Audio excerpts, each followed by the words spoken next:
Hallo, liebe Leute, ich grüße euch ganz herzlich zu einem Zeitdokument. Und zwar läuft hier der Fernseher. Jawohl.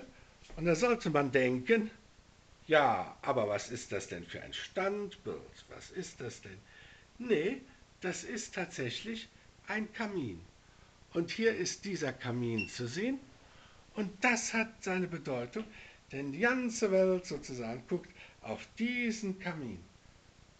Und da wird ja dann entweder schwarzer Rauch rauskommen oder weißer Rauch. Und das ist ganz entscheidend. Und alle gucken sich den an.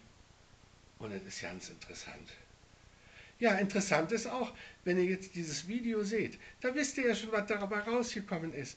Und das ist wirklich Zeitdokument, denn hier ist die Zeit stehen geblieben.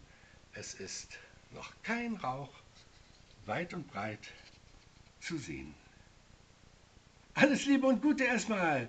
Bis zum nächsten Video mit neuesten Neuigkeiten. Wie gesagt, hier ist die Zeit stehen geblieben. Noch kein Rauch vorhanden. Tschüss.